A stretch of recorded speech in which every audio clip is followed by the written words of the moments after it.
So hello everyone, I welcome you all on the GATE Academy's YouTube channel. So we are here like we know कि आपके पास RRB JEE 2024 का notification आ चुका है जिसमें कि 7,900 plus post आई हुई है, जिसका एग्जाम फॉर्म भरना एप्लीकेशन डेट स्टार्ट हो चुकी है from 30th of July 2024 and the last date to apply is 29th August 2024. तो आज हम यहाँ पे क्या बात करने वाले हैं? आज हम बात करने वाले हैं कि जो अपना प्रिपरेशन स्टेज अभी है, ठीक है ना, while preparing for this exam, अपनी स्ट्रेटजी क्या होनी चाहिए, ठीक है ना, to stay motivated during this whole process, ठीक है, because this is not a short process of preparation of examination. जब आप इस एग्जाम को प्रिपेयर करेंगे, as you know there is CBT 1 and after that is CBT 2, ठीक है, that will take time, ठीक है. तो इस पूरी प्रोसेस में, इन दिस होल प्रोसेस, हमें अपने आप को खुद को मोटिवेट रखना होना होगा और क्या करना होगा, एक वेल प्लान स्टडी करनी होगी, ठीक है. तो आज हम उसी के बारे में बात करने वाले हैं, ठीक है. सो let's head towards the our video, ठीक है. तो आज हम बात करने वाले हैं एक प्रॉपर स्ट्रेटजी या बोलो प्रॉपर मोटिवेशन जो हमें मिलने वाला, ठीक है. तो पहला पॉइंट क्या है इसमें, हमें अपना सेट क्लियर एंड अचीवेबल गोल, ठीक है ना, कि अपना गोल क्या होना चाहिए, क्लियर होना चाहिए, और गोल ऐसा होना चाहिए जिसको हम अचीव कर पाए, ठीक है. कैसा होना चाहिए, जिसे हम अचीव कर पाए, ठीक है. तो इसमें क्या होना चाहिए, गोल्स में हम क्या कर सकते हैं, ठीक है, दो बनाने, ठीक है ना. एक क्या होगा, पहला क्या होगा, लॉन्ग टर्म गोल, ठीक है. फर्स्ट क्या होना चाहिए अपने पास, long term goal, and second is short term goal, ठीक है. तो लॉन्ग टर्म गोल में क्या होगा, लॉन्ग टर्म गोल में हम जिस एग्जाम की प्रिपरेशन कर रहे हैं, ठीक है ना, लाइक हम किसकी प्रिपरेशन कर रहे हैं, अभी RRB JEE की प्रिपरेशन कर रहे हैं, ठीक है. तो हमारा लॉन्ग टर्म गोल क्या होना चाहिए, इस एग्जाम को क्या करना, क्वालिफाई करना, ठीक है, इस एग्जाम को क्वालिफाई करना. एंड जस्ट क्वालिफाई नहीं, जैसे आपका कोई लॉन्ग टर्म गोल ये भी हो सकता है कि हमें जो रैंक लानी है, ठीक है, किसी भी RRB से हमें इस रैंक पे आना है, ठीक है, under 10 under 20 and so on, ठीक है ना, लाइक कि हमें कौन सी रैंक लानी है और कौन सा एग्जाम हमें क्लियर करना, ठीक है. अभी बात हो रही RRB JEE की, दैट्स वाई आपका लॉन्ग टर्म गोल क्या होना चाहिए, RRB JEE को क्वालिफाई करना एंड क्या करना, कोई भी रैंक लाना, किसके अंडर, लाइक अंडर 20 किसी को लाना, अंडर 10 लाना है, ठीक है, या फर्स्ट रैंक लानी है, वो आपका एक लॉन्ग टर्म गोल हो सकता है, ठीक है. अब इस लॉन्ग टर्म गोल को अचीव करने के लिए हमें क्या बनाने होंगे, शॉर्ट टर्म गोल बनाने होंगे, ठीक है. मतलब जो अपना प्रिपरेशन है उसको किसमें ब्रेक करना पड़ेगा, स्मॉलर यूनिट्स में हमें ब्रेक करनी पड़ेगी, ठीक है. लाइक कि जो भी हम नंबर ऑफ चैप्टर्स हमें क्या पढ़ने, ठीक है ना, हर वीक में वीकली हमें कितने टॉपिक पढ़ना है, ठीक है, इस वीकली टॉपिक हमें कितने पढ़ने हैं, कितने चैप्टर पढ़ने हैं, ठीक है, एंड सो ऑन, ठीक है ना. मीन्स कि इस लॉन्ग टर्म गोल को अचीव करने के लिए हमें कुछ शॉर्ट टर्म गोल बनाने पड़ेंगे दैट इज वीकली और डेली, ठीक है. अब सेकेंड पॉइंट क्या आता है, create a structured study plan, ठीक है. हमें उस गोल को अचीव करने के लिए क्या करना पड़ेगा, हमें एक स्ट्रक्चर्ड स्टडी प्लान बनाना पड़ेगा, ठीक है. अब वेल स्ट्रक्चर्ड स्टडी प्लान हमें जरूरी होता है किसी भी एग्जाम को जब हम प्रिपेयर करते हैं, ठीक है. तो इसमें क्या होगा, पहली चीज क्या होगी, फर्स्ट चीज क्या होगा, इसमें हमें स्ट्रक्चर प्लान में क्या पढ़ना पड़ेगा, पहला डेली बनाना पड़ेगा, क्या बनाना पड़ेगा, डेली शेड्यूल, किसके लिए, प्रिपरेशन के लिए, एंड देन वीकली रिव्यू, ठीक है, वीकली रिव्यू, ठीक है. अब डेली शेड्यूल में क्या होगा, ठीक है, जैसे अगर हम बात करते हैं कि कोई, जैसे RRB JEE की बात करते हैं कि हम प्रिपरेशन कर रहे हैं, ठीक है, तो अपने पास सब्जेक्ट होंगे, ठीक है. CBT 1 में जैसे अपने पास नॉन टेक सब्जेक्ट है, ठीक, जैसे जीके हो गया, साइंस हो गया, जीके हो गया, GS हो गया, ठीक है, FT एंड रीजनिंग हो गया, ठीक है. तो ये सारे सब्जेक्ट्स हैं. तो हमें डेली ब्रेकआउट करना पड़ेगा, डेली शेड्यूल ब्रेकआउट करना पड़ेगा कि हमें कितने समय के लिए जीके पढ़ना है, कितने समय के लिए साइंस पढ़ना है, कितने समय के लिए मैथ पढ़ना है, ठीक है. इस हिसाब से हमें शेड्यूल को ब्रेक करना पड़ेगा, ठीक है. तो डेली जैसे हमने 2 आवर का क्या बना लिया, प्लान बना लिया कि 2 आवर पर सब्जेक्ट, ठीक है. ईच सब्जेक्ट के लिए हमें 2 घंटे डेडिकेट करने हैं, ठीक है। तो ये क्या हो गया, अपना डेली शेड्यूल हो गया, ठीक है। जैसे हम डेली शेड्यूल बनाते हैं, ठीक है, डेली शेड्यूल में क्या क्या होना चाहिए, डेली शेड्यूल क्या होना चाहिए, इस सेशंस होने चाहिए। जैसे हमने 2 आवर पर सब्जेक्ट किया तो ये क्या हो गया, सेशंस हो गए, ठीक है, कि हमें कितने सेशंस रखने हैं, ठीक है। जैसे हमने 2 आवर के 4 सेशन रखे, 2 आवर के 3 सेशन रखे, ठीक है। तो जैसे 2 आवर के 3 तो 2 इंटू 3 6 आवर का अपने क्या हो जाएंगे, टोटल ड्यूरेशन हो जाएगा, ठीक है, हैविंग 3 सेशंस ऑफ 2 आवर, ठीक है। और क्या इसमें जरूरी है, इसमें अगर हम डेली पढ़ रहे हैं तो उसके साथ, पढ़ने के साथ साथ हमें क्या जरूरी है, ब्रेक्स जरूरी, क्या जरूरी है, ब्रेक्स, ठीक है। अगर हम पढ़ रहे हैं तो ये पॉइंट हमें याद रखना है, हम लगातार नहीं पढ़ सकते, हमें ब्रेक जरूरी है, ठीक है ना, क्योंकि हम पढ़ते पढ़ते बर्न आउट हो सकते हैं, ठीक है ना। कि चीजों को मेंटेन रखने के लिए, प्रॉपर पढ़ने के लिए हमें ब्रेक्स बहुत जरूरी होते हैं, ठीक है ना। इसके बाद हमें नेक्स्ट पॉइंट क्या याद रखना है कि कौन सी एक्टिविटी हमें क्या करनी है, डेली में हमें क्या एक्टिविटी करनी है, ठीक है। कोई भी एक्टिविटी जो हम कर रहे हैं, ठीक है, वो हमें कब करनी है, सेशंस याद रखना है, ब्रेक्स याद रखना है, और कि कौन कौन सी एक्टिविटी करनी, ठीक है। और ये जो हमने शेड्यूल बनाया है, ठीक है, इसमें हमें स्टिक रहना, ठीक है, स्टिक रहना है जितना कि एज पॉसिबल, जितना पॉसिबल हो सके हमें इसमें स्टिक रहना है, ठीक है। नेक्स्ट अगर हम बात करते हैं किसकी, वीकली रिव्यू की। जो हमने डेली शेड्यूल बनाया, ठीक है, मंडे टू मान लो सैटरडे हमने शेड्यूल बनाया, लेकिन हमें इसे रिव्यू भी करना पड़ेगा, जो हमने पढ़ा है वो कितना कितना हम सस्टेन कर पा रहे हैं, ठीक है, कितनी चीजें हमें रिवाइज करनी है, कितनी चीजें हम सस्टेन कर पा रहे हैं, ठीक है ना। तो वीकली रिव्यू के लिए हमें क्या करना पड़ेगा, हमें एक कंसर्न टाइम देना पड़ेगा, ठीक है ना। हर वीक हमें एक कंसर्न टाइम देना पड़ेगा, किसके लिए, रिव्यू करने के लिए। हम क्या कर सके, जो हमने अभी पढ़ा है पूरे वीक में उसको हम रिव्यू कर सके कि हम किस लेवल तक पहुंच चुके हैं, ठीक है। That is very necessary part, ठीक है। नेक्स्ट पॉइंट क्या है, स्टे ऑर्गेनाइज, ठीक है ना। स्टे ऑर्गेनाइज का मीन्स क्या होता है कि सबसे पहले ऑर्गेनाइज में हमें सबसे पहली चीज हमें क्या चाहिए, जो भी एग्जाम के लिए प्रिपेयर कर रहे हैं उसका हमें क्या होना चाहिए, स्टडी मटेरियल होना चाहिए, क्या होना चाहिए, स्टडी मटेरियल होना चाहिए, ठीक है, स्टडी मटेरियल, ठीक है। स्टडी मटेरियल होना चाहिए किसके लिए, जो भी हम प्रिपेयर कर रहे हैं एग्जाम, लाइक अभी हम क्या कर रहे हैं, आरआरबी जेई, उसके लिए एक प्रॉपर ऑर्गेनाइज्ड स्टडी मटेरियल होना चाहिए। ये नहीं कि हमने 10 किताबें ले ली, 10 बुक्स ले ली और हम सभी 10 बुक से अलग अलग पढ़ रहे हैं और हमने बोल दिया कि हमने पूरा सिलेबस कर लिया, ठीक है। बट अगर आपके पास एक ऑर्गेनाइज क्या है, स्टडी मटेरियल है, ठीक है, तो हम उसी स्टडी मटेरियल को आप रिवाइज करके अगर 1 से 10 बार पढ़ते हैं, मतलब अगर आप 10 बुक पढ़ने के बजाय उसी को अगर 10 बार रिवाइज कर लेते हैं, that will be beneficial for you, ठीक है। अगर आपके पास प्रॉपर, इसलिए आपके पास एक ऑर्गेनाइज्ड स्टडी मटेरियल होना बहुत जरूरी है, ठीक है ना। और आपके पास क्या होना चाहिए, वर्क स्पेस होना चाहिए, क्या होना चाहिए, वर्क स्पेस का मतलब क्या है कि आप जहां पे भी पढ़ रहे हैं, ठीक है ना, जहां पे भी पढ़ रहे हैं, जहां पे आप स्टडी कर रहे हैं, ठीक है ना, जहां पे आप स्टडी कर रहे हैं वो एक प्रॉपर वर्क प्लेस होना चाहिए, लाइक ऑर्गेनाइज्ड होना चाहिए, ठीक है ना, क्लीन होना चाहिए, नीट एंड क्लीन होना चाहिए, ठीक है। इससे क्या होगी, आपकी इफिशियंसी क्या होगी, इंक्रीज होगी, ठीक है ना। अगर आप जहां पे पढ़ रहे हैं उसको प्रॉपर ऑर्गेनाइज वे में रखें, जो भी प्लेस है आपका पढ़ने का, उससे क्या होगा, आपकी इफिशियंसी क्या होगी, इंक्रीज होगी, ठीक है। नेक्स्ट पॉइंट क्या है, मेंटेन अ हेल्दी लाइफस्टाइल, ठीक है ना। ये एक बहुत इंपॉर्टेंट पॉइंट है, ठीक है, जिसको ज्यादातर लोग क्या कर देते हैं, इग्नोर कर देते हैं, ठीक है। हमें प्रॉपर स्टडी करने के लिए, लगातार पढ़ने के लिए एक हेल्दी लाइफस्टाइल बनाना बहुत जरूरी है। लाइक अगर हम एग्जांपल देते हैं तो पहला क्या हो जाएगा, एक्सरसाइज डेली, हमें क्या करना है, डेली एक्सरसाइज करना है, ठीक है। नेक्स्ट पॉइंट इसमें क्या हो सकता है कि ईट वेल, ठीक है, हमें प्रॉपर खाना खाना है, ठीक है, प्रॉपर टाइम से सारी चीजें करनी है, ठीक है ना। इसके बाद जो नेक्स्ट पॉइंट आता है, स्लीप, ठीक है ना, एक एडिक्वेट स्लीप लेना है हमें, ठीक है, एडुकेट टाइम के लिए हमें स्लीप मतलब सोना है, ठीक है, जिससे कि हम प्रॉपर स्टडी कर पाए, ठीक है।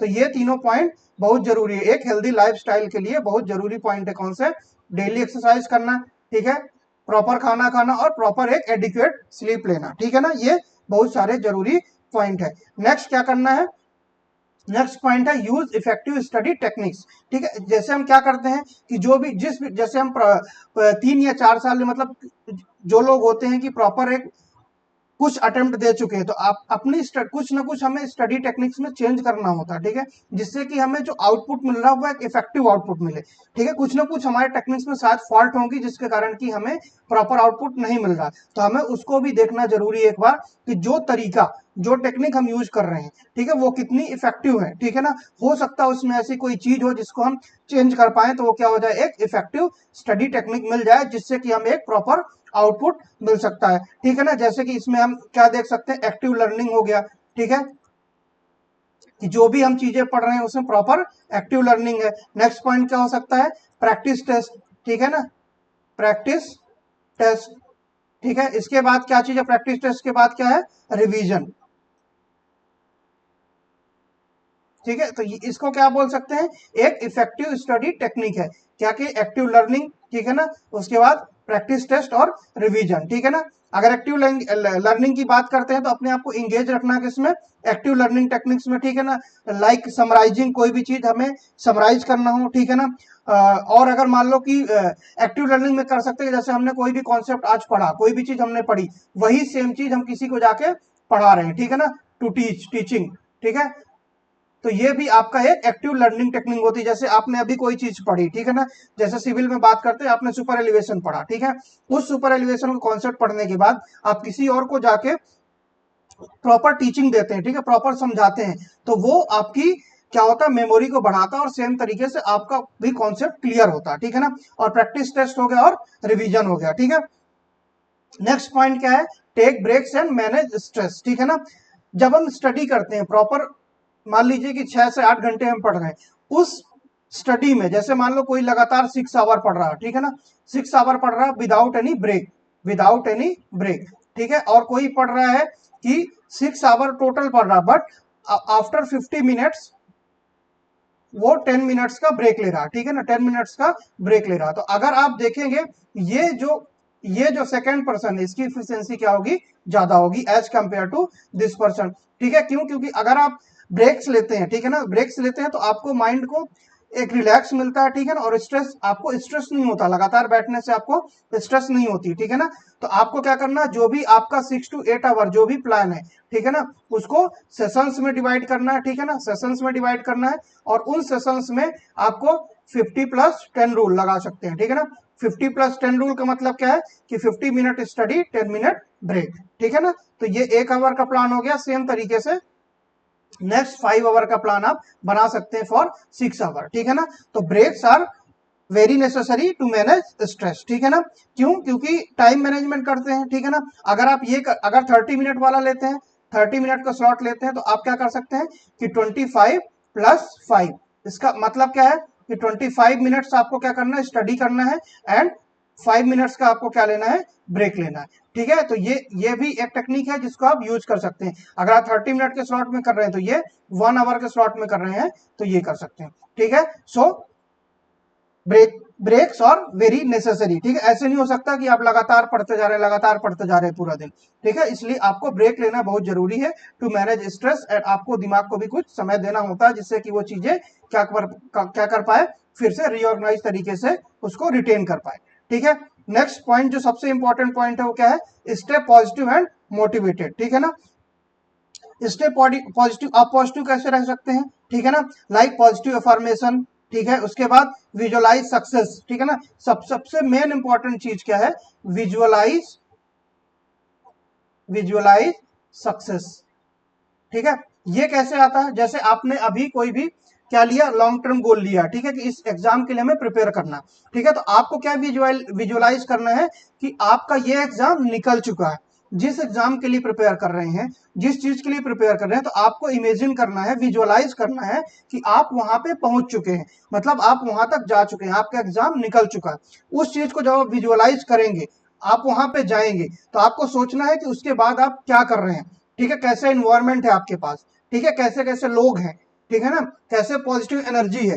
तो जब आप उस लेवल तक सोचेंगे कि आपका एग्जाम निकल चुका है, मतलब जो सक्सेस आपको चाहिए वो मिल चुकी है, तो सक्सेस होने के बाद जो आपको फील हो रहा है, ठीक है, जो विजुअलाइज फील हो रहा है, अगर आप वहां पे जाएंगे तो आपको क्या मिलेगी, पॉजिटिव एनर्जी मिलेगी, क्या मिलेगी, पॉजिटिव एनर्जी, और आपको फुल मोटिवेशन लेवल मिलेगा, ठीक है, आप फुली मोटिवेट हो जाएंगे। ठीक है, अगर आप सक्सेस को विजुअलाइज करते हैं। ठीक है, पॉजिटिव अफर्मेशन एक अलग टेक्निक है कि आप एफर्म करते हैं, जैसे लोग बोलते हैं कि अफर्मेशन हमें करने चाहिए। ठीक है ना, तो पॉजिटिव एफर्मेशंस लिख, ठीक है, आप ये रेगुलर बेसिस पे भी कर सकते हैं और शॉर्ट टर्म बेसिस पे भी कर सकते हैं। ठीक है ना, कि आप एफर्म कर रहे हैं, एफर्मेशन आप खुद से कर सकते हैं। ठीक है, क्या मोटिवेटेड रहने के लिए और पॉजिटिव रहने के लिए कि ये पेपर एग्जाम निकलेगा। ठीक है, उससे आपको क्या होगा, एनर्जी मिलेगी। ठीक है, आपको पॉजिटिव एनर्जी मिलेगी तो आप कहाँ पे लगाएंगे, अपने प्रिपरेशन में लगाएंगे। ठीक है, नेक्स्ट चीज अगर हम देखते हैं कि इसी में मोटिवेटेड रहने के लिए आपको क्या करना होता है, छोटे छोटे रिवार्ड देने होते हैं। ठीक है, खुद को छोटे छोटे रिवार्ड देने होते हैं। ठीक है, रिवार्ड कैसे दे सकते हैं, ठीक है, आप अपने लिए एक रिवार्ड सिस्टम आप बना लीजिए। ठीक है ना, कि छोटी छोटी विक्ट्री में आपको क्या करना है, सेलिब्रेट करना। ठीक है ना, जिस जिस चीज से आप, जैसे मान लो कि आपने कोई कॉन्सेप्ट पढ़ा, ठीक है ना, या कोई सब्जेक्ट पढ़ा, फिर आपने क्या किया कि इस वीक के एंड में आपको क्या देना है, इसको टेस्ट देना है। आपने टेस्ट दिया, आपने एक माइलस्टोन सेट किया कि मुझे AIR इतने लाने हैं, या जो भी टेस्ट देना है, या फिर आउट ऑफ 20 हमें कितने नंबर, 15 प्लस 18, जो भी आपने अपना टारगेट रखा। अगर आप वो टारगेट अचीव कर लेते हैं तो अपने आपको क्या करना है, रिवार्ड करना। रिवार्ड कैसे करेंगे आप, जो भी चीज आपको, जो भी चीज आप इंजॉय करते हैं उसमें आप टाइम लगाइए। ठीक है ना, उस पर आप टाइम दीजिए, मतलब खुद को रिवार्ड करना। ठीक है, छोटी छोटी चीजें पे आपको क्या करना है, रिवार्ड करना। ठीक है, नेक्स्ट सबसे इंपॉर्टेंट चीज क्या है, सीक सपोर्ट। ठीक है ना, क्योंकि हमें बहुत सारी चीजें, हम कोई भी पर्सन है उसको सारी चीजें नहीं समझ में आ सकती। ठीक है, मतलब ऐसा नहीं होता कि आप विदाउट सपोर्ट सारी चीजें अकेले कर पाए। ठीक है, तो सपोर्ट कहाँ से ले सकते हैं आप, फैमिली एंड फ्रेंड से सपोर्ट ले सकते हैं। ठीक है, उसके बाद आप मेंटरशिप ले सकते हैं। क्या ले सकते हैं, मेंटरशिप ले सकते हैं। ठीक है, तो मेंटरशिप के लिए क्या होता है, आपके पास क्या अवेलेबल होते हैं, क्या अवेलेबल होते हैं आपके पास मेंटरशिप के लिए,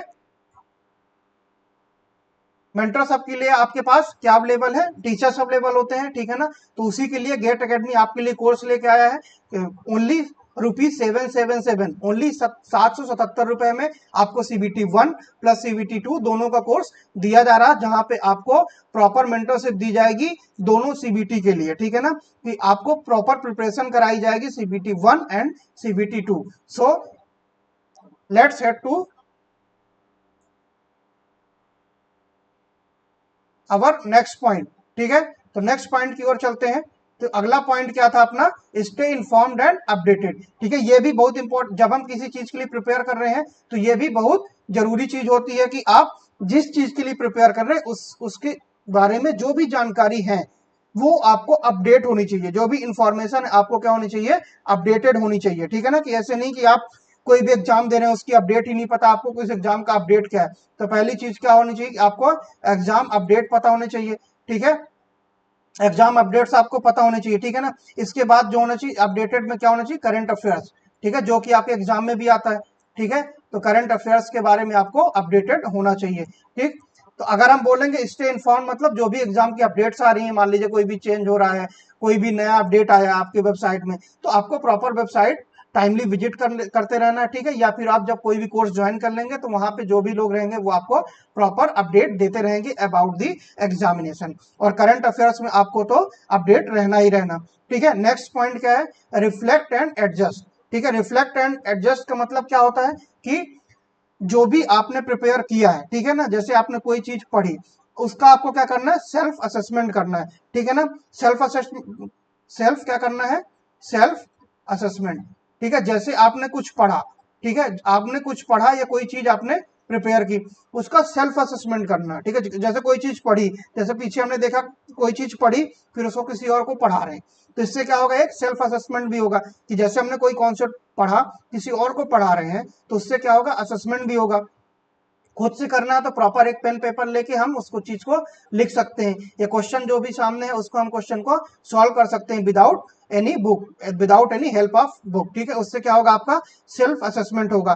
ठीक है ना, उसके बाद क्या क्या हो सकता है, नेक्स्ट क्या है इसमें, स्टे फ्लेक्सिबल। इसका मतलब क्या है, स्टे फ्लेक्सिबल का मतलब क्या है कि जो भी आप स्टडी प्लान अभी आपने बनाया तो वो रिजिड नहीं होना चाहिए। ठीक है ना, क्या क्या होना चाहिए, रिजिड, कोई भी स्टडी प्लान जो आपने बनाया है वो रिजिड नहीं होना चाहिए। ठीक है ना, स्टडी प्लान रिजिड नहीं होना चाहिए, या आप रिजिड नहीं होना चाहिए। जो आपने टाइम बनाया है शेड्यूल उस वो आपका थोड़ा सा फ्लेक्सिबल होना चाहिए। फ्लेक्सिबल इन द सेंस कि you are ready to be change, ठीक है ना, एडजस्ट कर सकते हैं आप अपने स्टडी प्लान को, ठीक है, स्ट्रेटजी को भी चेंज कर सकते हैं एज पर द रिक्रूटमेंट। ऐसा नहीं है कि आपने कोई स्ट्रेटजी बनाई है पढ़ने की, आप उसी में रिजिड हैं कि हमें चेंज नहीं होना। बट हमें क्या देखना होता है कि जिस एग्जाम के लिए प्रिपेयर हम कर रहे हैं उसकी डिमांड क्या है, ठीक है। अगर हम उसके हिसाब से चलेंगे तो हमें सक्सेस जरूर मिलेगी। लेकिन इसका मतलब ये नहीं कि हमने कोई स्ट्रेटजी बनाई है, हम बोल रहे हैं हम उसी के हिसाब से चलेंगे, नहीं। हम जिस एग्जाम के लिए प्रिपेयर कर रहे हैं हमें स्ट्रेटजी उसके हिसाब से बनानी पड़ेगी, ठीक है ना। So that's it for the today, thanks and have a good day.